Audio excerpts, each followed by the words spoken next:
Ladies and gentlemen, welcome to Scared Shitless. This is a horror retrospective, the show that obsesses over horror media like a fucking... I'm not wasting a good intro on this film. Let's just get into it. Brilliant. So today, the tone has been set beautifully. we are going to be discussing the 2002 college slasher movie, American Psycho 2, All American Girl. Is it a slasher? Yeah, it's kind of a slasher. Does she use a knife?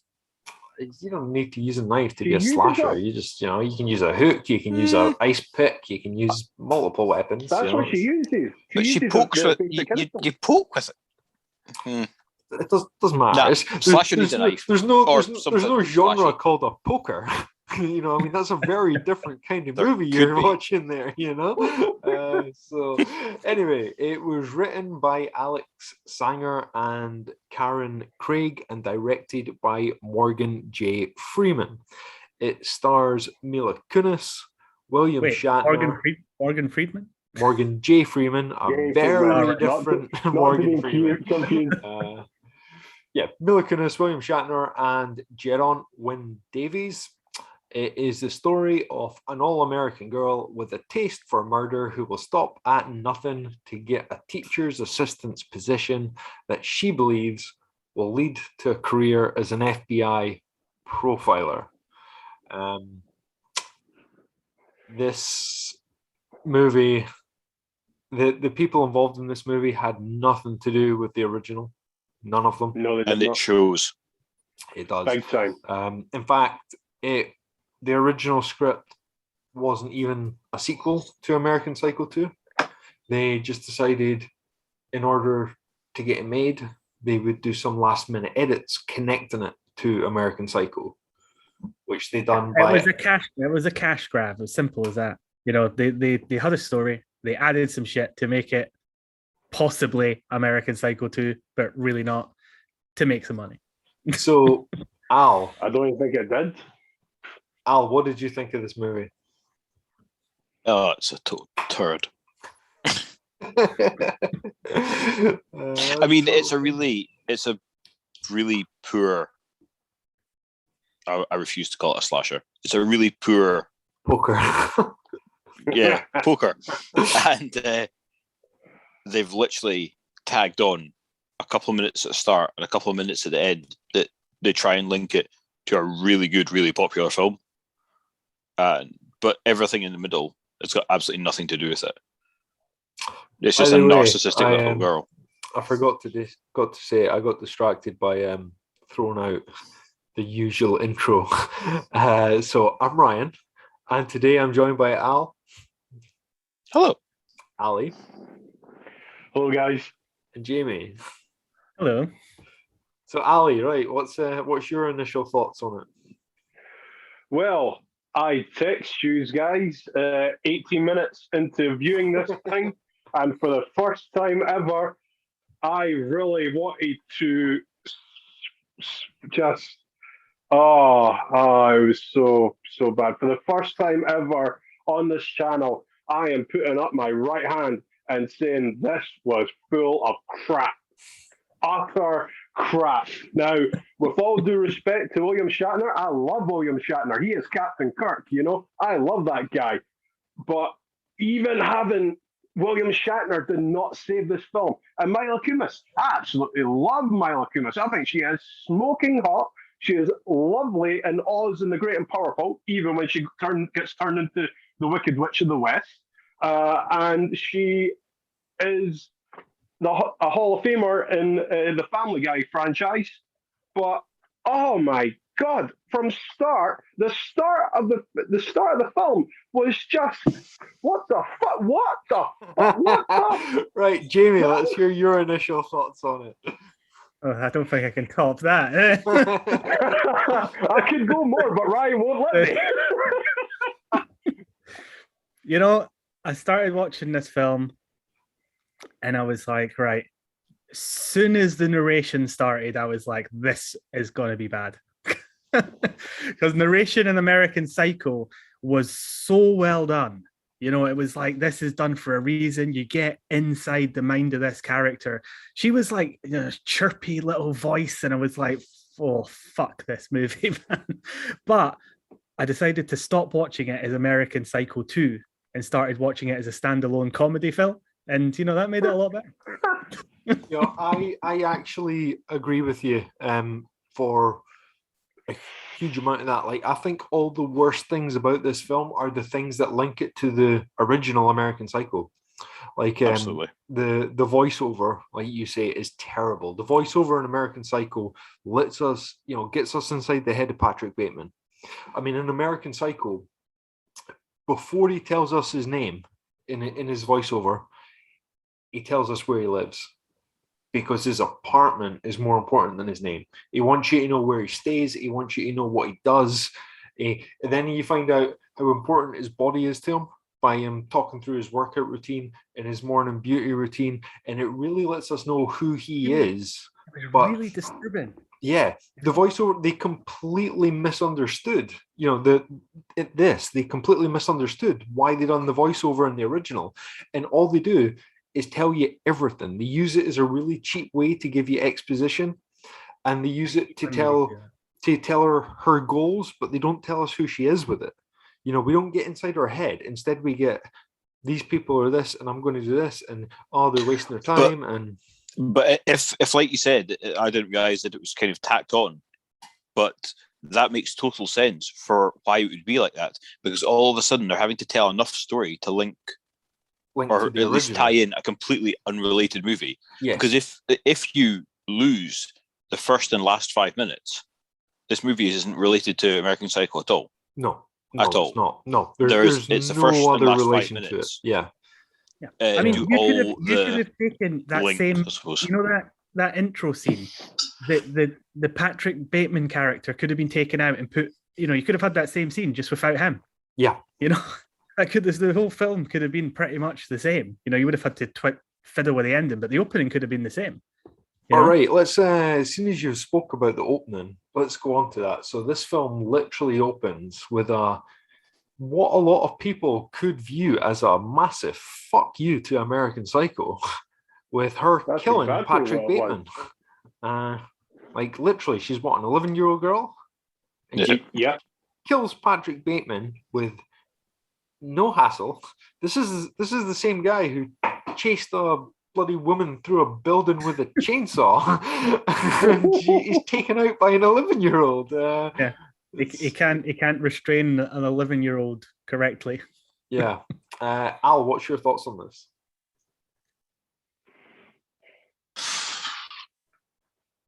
Yeah, it's just shite. Like, yeah, he's successfully killed 17 people in the other movie without getting a single scratch on him, and yeah, an 11-year-old girl gets the jump on him and kills him with what essentially looks like one blow. Yeah, but it looks like she stabs him once with an ice pick, and that's it. Yeah, in the head. Yeah, Ali, is that how you imagine Patrick if an 11-year-old girl will be strong enough to do that? No, I didn't actually. I imagine Patrick Bateman getting arrested and spending a lot of jail time. But for that one shot, just to be taken out like that, I completely agree with you. That is a complete double finger to the first film. Big time. And also, more to the point, I think Patrick Bateman would have been a little bit more tactful than to bring the babysitter, whoever she was babysitting, along with them. You know, I think I've got to say that's the one part I'm not sure about, because we certainly saw at the end of American Psycho, I don't think he had much tact or reservation left in him. I think he had completely lost it. He was fully, he was all in on psychosis. He didn't know what was what. But that being said, just because I disagree with you on that one wee specific point doesn't mean what you're saying is wrong, because this is still bullshit. No, I know. And Al, you're right. Would an 11-year-old be strong enough to kill a grown man with an ice pick with a single swipe? I don't think so. I mean, maybe if it was a very well-placed blow, but I don't. And then just walk out completely composed, getting in the elevator. Yeah, it's all good. Yeah, super casual. Yeah, super cash. So okay, well, saying I got away from the murder scene like scot-free when someone said, like, basically saw her leaving. Yeah, like, and she's like, no one ever tied me to the scene. Really? Your neighbor the neighbor literally saw you go. He spoke to you on the way out. Anyway, worst detectives ever. Yes, but right, let's get to the kills. Actually, before we talk about the kills in general, this movie was rated an 18 here. Was it? Why? That's madness. Like actual madness. No kills happen on screen except one. One person dies actually on screen. Everyone else is dead. Every single one happens off screen. The condom kill. Yeah, that's what made it 18. Yeah. Every other death happens off screen, and there's no blood. Why was this film? It should be pushing a 12A. Yeah, there's nothing. It should be a 12A. Language wasn't that. I don't even think there's much. There wasn't even much bad language. No, there was no nudity at all. There's no nudity, very little bad language, and almost no violence on screen. Yeah, it makes no sense that this film was an 18. I just wanted to say that because that completely boggles my fucking mind. Anyway, kills. So we open with Patrick Bateman, who was going to kill her and her babysitter. She got free. Killed him. Load of bullshit. Next, we have the administrator who worked at her university. She had it coming. Who she beat to death with an Employee of the Year certificate. After putting her cat in the microwave. So, what were you going to say there, Jamie? She got Employee of the Year. She did, and she was beat to death for her hassles. Unlike American Psycho 1, the animal didn't get brutally killed on screen. The animal got saved. The animal got taken out of the microwave, and then she was beat to death. And I believe the cat just scurried away. Done whatever cats do. Because they couldn't be brutal like they were in the. I'm glad they didn't. First film, I like cats, but going just to what you mentioned, I actually never thought about the aging thing in this movie. Yeah, that would totally have made it an 18 off the bat if they'd killed the cat. If they'd killed the cat in the microwave, that would have put it up to an 18. I'll give it that. If you microwave a cat, I was kind of waiting for a cat exploding in the microwave. So did I put my hand up? So was I. Okay. Next, we had Brian, who was strangled with a condom. This death, right, is the only one we actually see fully on screen. But when watching it, I was like, right, what a silly way to die. Just ridiculous. I mean, condoms rip all the time. Like, there's no way, if that condom is strong enough to strangle someone, this condoms company is coming up with a new slogan. It's... But anyway, it wasn't until later on in the film that I realized how ridiculous this was, because she's asking him if he's got a condom. He's like, oh no, and she's like, I'll go and ask one of my friends for one. And I just assumed when she came back and strangled him with it, that was her way to just get him to relax and kind of be off guard. But then her friend actually says to her later on, why did you come to mind to borrow a condom if you didn't sleep with him? So hang on, she actually went and borrowed a condom and then came back and murdered him with the present. Why would you do that? Like, if you're just going to kill him, don't go and ask him, someone else. I mean, it did seem a little bit more like a plan B in that she had the sheet and the ice pick ready. And he found the ice pick, I suppose. And he found that, and then it's like she's kind of improvised and gone, oh fuck, I mean, he seemed to be thick as pig shit, and I don't think he did entirely know. He's like, oh, it's a piss sheet. I said, why she got this? Yeah. And then the next thing, she's choking him to death. I mean, how rich must his family be if he's, able to offer millions? They said hundreds of millions, I think they said at one point. To get a teacher's assistant job, William Shatner. Like, seriously. Anyway, right. So next we have Cassandra, who was her friend who lent her the condom, and she hanged her. Now, here's something that I actually noticed quite early on that didn't make sense in the film. In her voiceover, when she's introducing you to the three other students who are competing for this position, so you have Brian, Cassandra, and Keith, and she's like, Brian's stupid, but he's rich. Cassandra may be sleeping with the professor, but I don't think so because he's too old. And then there's Keith, who might be good because he's smart, but I keep beating him. But she's like, she says there, I don't think Cassandra was sleeping with the teacher because he's too old. And then in the next scene, Cassandra's been like, yes, I was totally fucking Bobby the other night. And it's like, don't call him Bobby, call him Mr. But she clearly fucking knew. Yeah, so the voiceover doesn't even make any fucking sense. Like, it's not just badly done, it's literally nonsensical. And that's, I reckon they put the voiceover. To be fair, that's probably one of the least of their problems. Yeah, when they realised how shit their film was, they put the voiceover in afterwards. That's entirely possible, but I mean, they could have at least tried to make it make sense and fit with the rest, and it didn't, you know. But anyway, she got hanged. Who gives a shit? Next, we've got Keith, who was doodling images of people getting killed in that, and she's like, "Oh no, he's like me. Oh well, stab him anyway in the library." It's the fact that nobody heard that as well. I mean, as well, the three people who she's killed are all going for the same position she are. There can't exactly be a very big pool of suspects. You know, she wasn't very smart. This guy had a whole book of murders. Like, she could have easily kept him around to frame him for shit.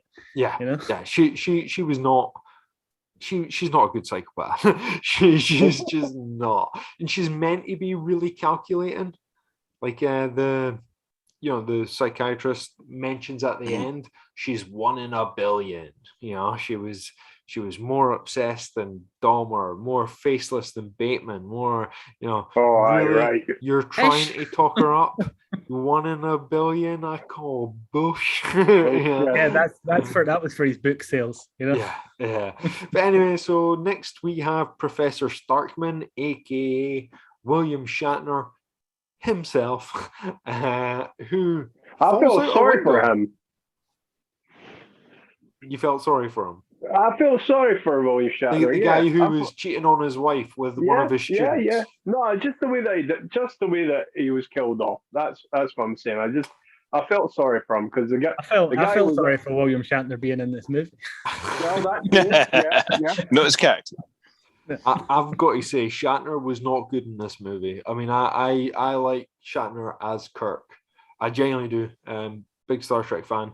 But Shatner was bad in this. Like, Shatner's like that performance during his death scene. He's like, that necklace, that dress, that's Cassandra's there. Stop fucking with me. You're like, what the fuck is happening? He actually said that. He actually done it like how you've just said, Captain. He did, yeah. Style. He did. Yeah. It was terrible. And then he just falls out a window. She doesn't touch him. She doesn't nothing. He just falls out a window to his death. Oh my god! I'm so startled. Oh. What the fuck? So that was terrible. We then have a janitor who she apparently takes a mop and rams it clean through his head. We don't see it, but apparently off screen she got super strength because she a Terminator? She must be, because there's no way she's doing that. I mean, Al, you talked about she wouldn't be strong enough to kill Patrick Bateman. Yeah, she's definitely not strong enough to fuck a mop right through his head. Yeah, I'm calling bullshit on that right now. Yeah, although it was quite a cool cut. Well, when it cut back afterwards, and you saw the mop through his head, that was actually cool. Yeah, but the thing is, that's something like Jason Voorhees would do. You know, Jason Voorhees could ram a mop through your head. You know, Michael Myers could maybe, certainly in the new film, I would believe he could probably ram a mop through your head. Jason's a trained professional. So. Yeah. They know what they're doing. You know, they're some serious. They're both basically invincible and strong as hell. They're not they're not doing this random. You know, they're not built like Mila Kunis. Let's put it that way. But anyway, and finally we have Rachel Newman, who we thought was Mila Kunis, but it turns out she actually killed some other student and replaced her and kept the body in her closet. We didn't see the death, but we did eventually see the corpse. Yeah, so I mean, guys, it's Ali, we have to do it. We do it every episode. Your favorite kill? My favorite kill. Oh my god. I don't have any, Ryan. They were all crap. They were all crap. Yeah. They were all crap, but for the sake of the video, I'm gonna go with. Let's go with the janitor. Okay, the janitor, the mop through the head that we saw the aftermath of. Fair enough. Jamie, your thoughts? Favorite kill? Maybe the comic book guy who was like drawing, and she was like, maybe I won't kill him, and then she's just like, nah. And she did. Okay. So that one, I guess, but they're all shit. So. They're all shit. Al. Just to be fucking different, I'll go for the administrator who she beat to death with a picture frame, because it was kind of brutal. Like, it was the only one that you actually kind of half saw something for, and because it nearly had a cat exploding in a microwave. Okay, and I will go for when the cinematographer killed the camera and this movie fucking finished, because this film sucked balls. No, that is a cop-out, despite it being the truth. Instead, I will go... I feel ashamed that this is the actual sequel to such a good movie. Yeah. I'm going to go with... even though I didn't make it, I don't know why I feel ashamed of it. I feel ashamed talking about it in relation to that movie. I'm going to go with Shatner's death, because his performance in that scene is so bad, it was at least funny. And, it's just completely out of the blue. It doesn't make any fucking sense. Really terrible performance. And then he just falls out a window. Just randomly falls out a window. So awful. Let's give it that. But yeah, okay. So the ending. Yeah, that was fucked up. This film ends with her getting the position she wanted, in the FBI, because she took someone else's place, and then revealing that she's still alive to the psychiatrist, and being like, well, what's the point? If someone didn't know I was alive, it would be like I'd done nothing at all.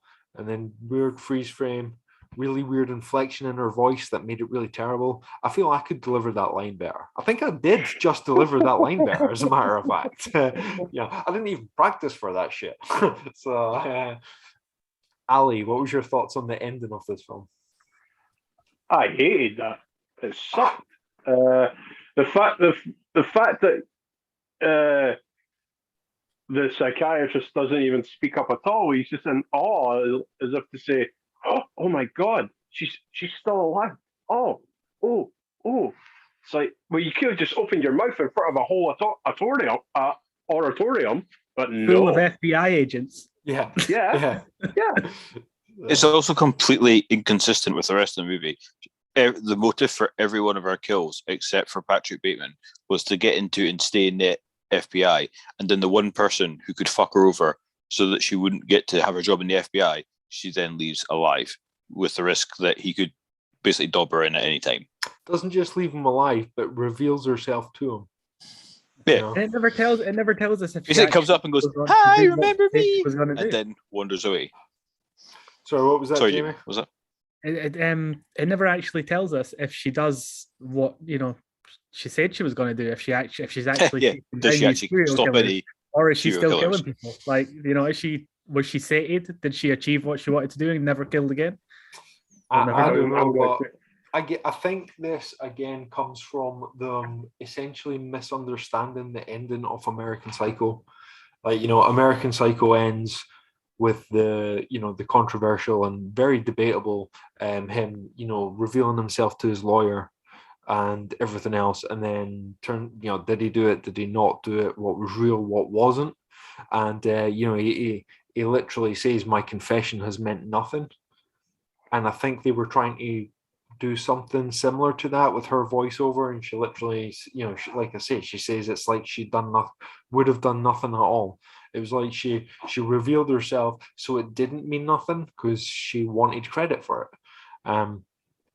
But again, it's just not working. All the worst things about I actually this think film, we're looking into it more than the Yeah. people who wrote it I are. think so. I think they're like, oh, American Psycho ends like this, so let's do something similar. But it wasn't similar because they didn't understand the film that they were making a sequel to. No, they didn't. I genuinely think all the worst things about this film are the things that try to tie it to American Psycho. All If the they cut mentions out of all Patrick of that, Bateman. And Yeah, did the beginning, anyone the notice, end, the voiceover, terrible. Did anyone notice the soundtrack? That's why I started listening. That's why I started watching it as a comedy movie, because the soundtrack was almost like a fucking circus was going to come in to start rolling into town. Almost all the time, in a tense, in that scene in the restaurant, we're suddenly getting all these pizzicato strings, and I'm like, what are you doing? This is like, yeah. There were also a few scenes where like she would stop, and there would just be like 5 seconds or 10 seconds of absolute silence, so they could play a pop song before she would say something. Like the scene where Shatner fell out the window, she says a line and then stands at the window for 10 seconds so they can play a pop song. And then she says something like a really bad pun and closes the window. And it's like, if you took 10 seconds to come up with that pun, you're thick as shit. But it was literally just so they could, they're obviously, we have the rights to this really bad pop song, so let's play it. Let's play it and use it. or more like we've been paid £10,000. Possibly they've been paid, yeah. To put this crappy pop song in our movie. But yeah, in general, let's wrap up, shall we? So Al, final thoughts and how many stabs? Unless anyone has anything else that they think is worth mentioning about this film. No. Right, Al, final thoughts on how many stabs? Final thoughts is it shouldn't have been anything linked to American Psycho. Like we've said, I think pretty much consistently through here. If they'd just done it as a college horror slasher film or whatever you want to call it, it wouldn't have been great, but we wouldn't be tearing it apart the way that they are. Because they've linked it to American Psycho, that's been their downfall. They've completely fucked it. They've done it in such a bad way that it detracts from. If it was just a sort of almost horror, like they could, if they'd actually hammed it up a lot more, they could have made it a proper horror comedy, gone super gory and gruesome with all the kills, and it could have been probably quite a funny movie. But they've just not. Because of that one stab. Otherwise, it probably would have been 2.5 if it had been not related at all to American Psycho. But because of how badly they've done it, it just completely detracts from this film. Jamie, final thoughts and number of stabs. Yeah, I think I'm going to side with Al on this one with a one stab. I think this film was really quite bad. From the opening monologue that was just absolutely awful. I think Mila Kunis was really badly cast in this. I mean, if you're going to cast her, it had to be way funnier. You had to have made this like a proper comedy. I don't know. It pissed me off. Especially because we're a podcast that talks about the kills. If most of the kills are off screen, we've got nothing to talk about. And as I said before, like American Psycho was amazing. I think it's possibly, apart from the first Scream, I think it's probably the highest rated movie we've watched as a consensus. Yeah, and tying it so tenuously to that movie sucks balls because it's so bad. So yeah, one stab. Ali, final thoughts and number of stabs. Am I allowed? I ripped it apart earlier. Am I allowed? Right. I'm going to give it a hat trick here, and it's one stab, and I'm renaming it College Obsession. It ain't anything apart from the tie-in at the start. It ain't nothing to do with American Psycho. So I'm renaming this College Obsession. And if it was going to be rated R 18, actually make it that. Don't have the kills off screen, because that just ruins the whole gist of it being rated R/18. And that's all I'm saying on that, because otherwise I'll rip it apart again. Okay, so it's 1 stabs across the board. And like Our again, lowest rated movie so far. yeah, and again, I'm in agreement. This movie sucks more than Jiu-Jitsu from the old podcast. Oh, So brutal. I'm in agreement. All the worst things about this film tied it to the original. If they didn't try to make it an American Psycho film and just had it as a bad college slasher, you're saying about making it a slasher comedy, Al. I wouldn't even make it a comedy. Just make it a bad slasher. I enjoy slasher films. I enjoy bad slasher films. Yeah, I like I say, I quite like horror comedies, but yeah, I totally agree. It doesn't need to be a comedy, but just totally ham it up, go really big with the kills, really gory and stuff like that. They got rid of the it could at least be a good laugh. stuff, up the gore. Actually showed you the kills. It got rid of the voiceover. Like I genuinely that annoyed me. Her voiceover annoyed me because it was constant. They could have done it more Scream / kind of urban legends / kind of I Still Know What You Did Last Summer style, and made it more of a whodunit. And like we could have seen the kills, but like the first kill, not the Patrick Bateman one, but the administrator, she's wearing the hood and everything, and it's almost like they try and convince you it's the other character who killed her. But then we find out later, because you see him in his hood and that. So they could have done it. The killer could have been like hooded the entire time. They could have made the kills graphic, and then they could have revealed at the end it was Mila Kunis. And it could have I don't think that they knew what they wanted to do, because there was quite a few bits in the movie where it was like they were doing that.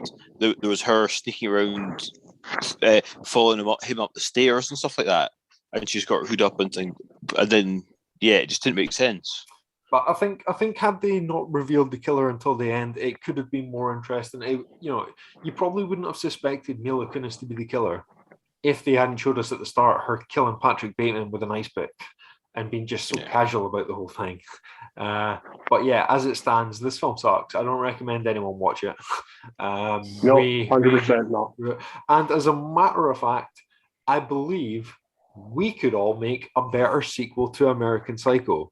So with that in mind, who fancies a pitch battle? American Psycho 2 pitch battle. American Psycho 2. It's a good idea. Pitch battle. Yeah. Now, to be fair, in 100% seriousness, I don't think there should be an American Psycho 2. I think the first film's almost perfect. Agreed. And it should be left.